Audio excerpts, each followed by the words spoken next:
We almost just accept now that phones cost $1,000, and it's easy to forget that that's only for the flagship models, the very best on the market.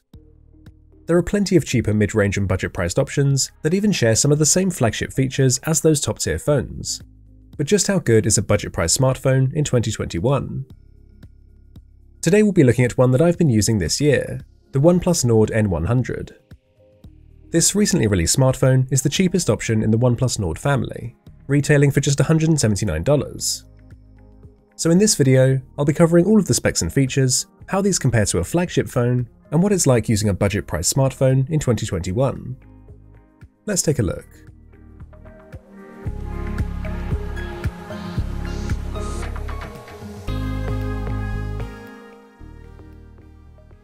Initially, there's nothing to suggest this is a budget phone based on the packaging.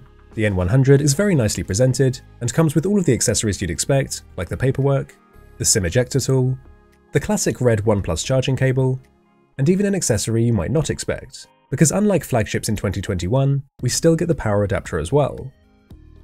But as soon as you get hold of the phone itself, you can immediately feel that this is a distinctively budget-priced phone.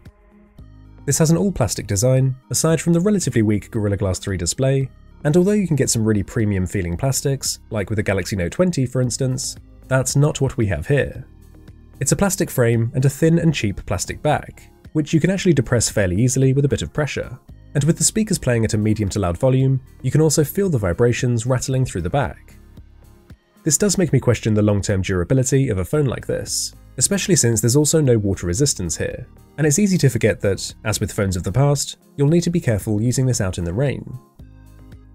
I do, however, really like this Midnight Frost colour, which is the only finish the N100 comes in. I think this is a really nice looking phone overall, with a very minimal camera bump, and this matte texture makes it comfortable and easy to grip. You'd definitely put this in the large phone category, but it's noticeably lightweight compared to the metal and glass phones of this size. The power button and volume rocker each give a nice and distinctive click when pressed, but sadly we don't have the alert slider here, which is a shame because OnePlus are one of the few companies to include this handy feature in their phones. The hybrid SIM card tray can house either dual SIMs or a SIM and expandable storage up to 256 gigs, and incidentally the N100 comes with 64GB of base storage as the only option.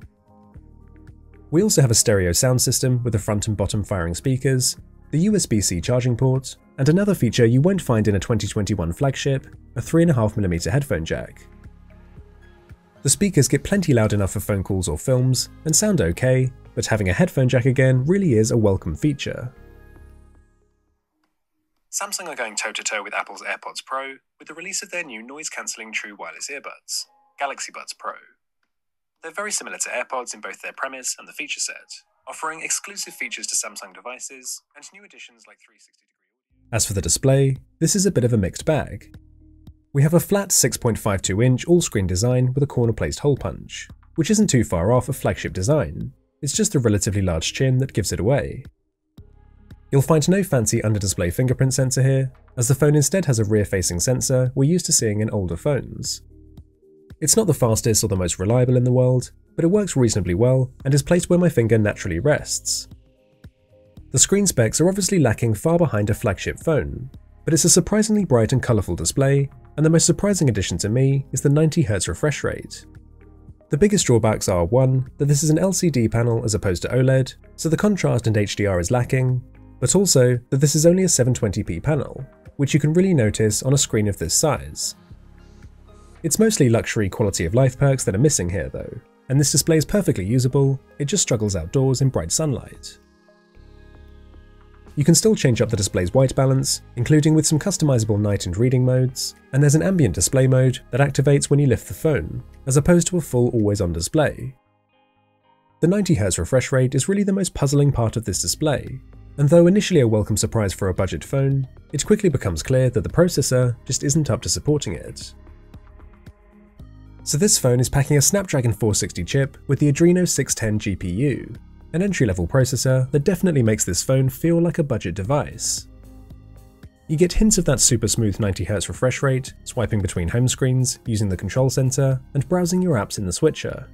But you'll often see the screen stuttering here, and when scrolling through web pages and social media apps. It seems the CPU just can't keep up with the high refresh rate, and it makes you question why a high refresh rate was added here at all.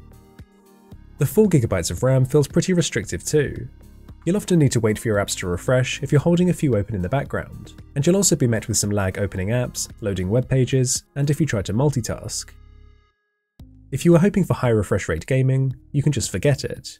Graphically intensive apps will just completely throttle this phone, and only a very basic gaming experience is on offer here at best.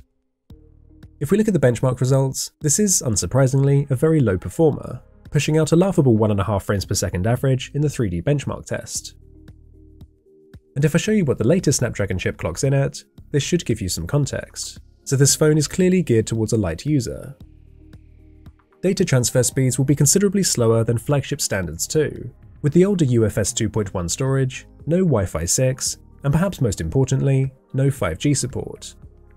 This probably won't be a deal breaker to someone looking for a budget phone, but there are still budget phones out there with 5G if that's important to you, including the more powerful OnePlus Nord. The N100 does have Bluetooth 5 though, so it should be absolutely fine to use with your wireless headphones, streaming movies or music. If you've used a flagship device from the past few years, you'll find the N100 painfully slow, and the speed and performance above all else is what separates this phone from even the mid-rangers, let alone the flagships. Obviously, you can't expect super fast performance for a phone at this price point, but the somewhat sluggish speed is something you'll notice every day. The boot time is fairly long once you factor in the few minutes the phone needs to fully wake up and reach full speed, and there is a slight keyboard lag the eagle-eyed amongst you will notice. As long as you can accept you need to be a little patient with this phone, you should be absolutely fine, but otherwise you'll quickly find the N100 a frustrating device to use. As for the software, the phone is running Oxygen OS on Android 10, and actually gives a pretty nice experience. First of all, there is absolutely no bloatware here at all, and Oxygen OS is certainly one of my favourite skins for having a very clean interface. There's quite a lot of customization offered here too, including dark themes, custom icons, and also the popular navigation gestures from Android 10. I personally find these a bit slow on this phone, so switched back to the classic buttons instead, but there's not really anything to complain about in terms of software. It is a shame not to have Android 11 straight out of the box, I suppose, but this is going to be coming in the future, though sadly we won't be getting any more updates beyond this. So with limited software support, and without features like ultra-wideband, Wi-Fi 6 and 5G, there isn't much future-proofing with the N100. Something else Oxygen OS 10 brings is great battery optimization, and paired with the huge 5000 mAh battery, the N100 offers fantastic battery life. This is easily a 2-day use phone, and I could pretty comfortably reach a 10-hour screen on time as long as I kept the screen brightness at a reasonable level. So this is one feature that not only competes with, but exceeds the performance of many flagships. The fact that the processor essentially prevents you from using demanding battery-intensive apps means you should get some really good usage out of this phone, and the battery life is perhaps the greatest strength of this phone overall. There's no wireless charging here, which is a convenient feature I do miss, and the 18W USB-C charging is now slow compared to flagship standards, but it's still plenty fast enough for most people, and as I said, the charger and cable do both come included in the box.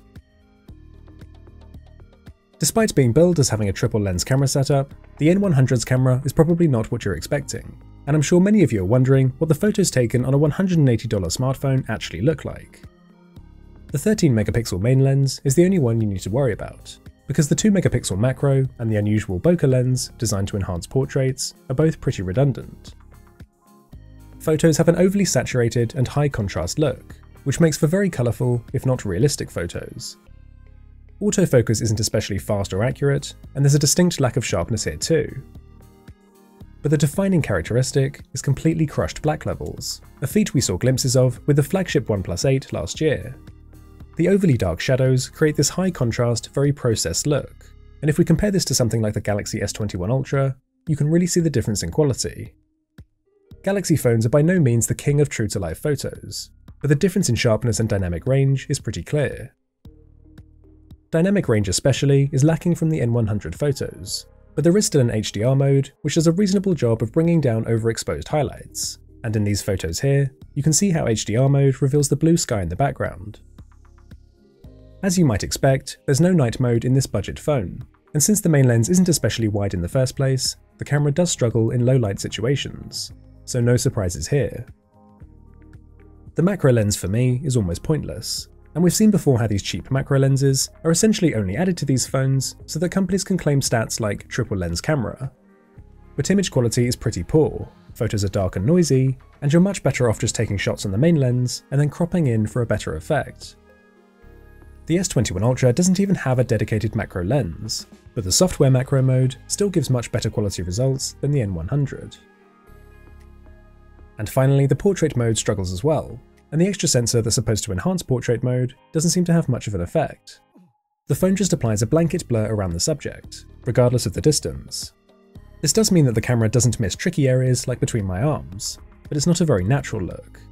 And if we zoom in closer, you can see that it's actually really noisy, and the colours are pretty poor as well, even in good lighting conditions.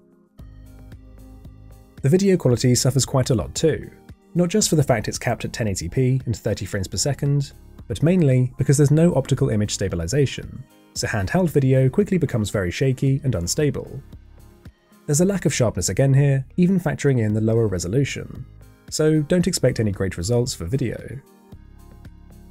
The processor accounts for a lot of the camera's issues as well, not just with image processing, but also things like shutter lag, which overall mean this isn't a great camera. But I don't think this is underperforming for a phone at this price, and if you stick to the main camera and good lighting, you can still get some decent enough results. Comparisons to flagship cameras are only to give you a sense of context. No one is expecting a phone almost a tenth of the price to be competing here. But if you're looking for a relatively cheap phone, but still want a decent camera, you're going to need to look into some of the mid-range options instead. The OnePlus Nord N100 is retailing for $179.99, placing it firmly in the budget price range. It's less than £130 in the UK, so it literally costs less than a pair of AirPods, and I think it's important to contextualize things before evaluating this phone. It gets a bad rap for the relatively slow processor, to which I can attest as well. Having used so many faster phones this year, it does feel pretty slow. But I think the best alternatives are found in the next price category up. You'll want to look in that $300 to $400 area for a noticeable step up in quality, with phones like the Pixel 4a, iPhone SE, and even the OnePlus Nord. The N100 is for those truly on a tight budget, or who just need a day-to-day phone with a good-looking display who won't need to stress the performance. The OnePlus name lends not only some reassurance with reliability, but means the phone is running a great version of Android in Oxygen OS, and combining this with the fantastic battery life, I actually think there's pretty good value on offer here. But what do you think about the OnePlus Nord N100? Would you buy a phone costing $180, or do you think the specs just don't cut it in 2021? Either way, thank you very much for watching, and I'll see you all in the next one.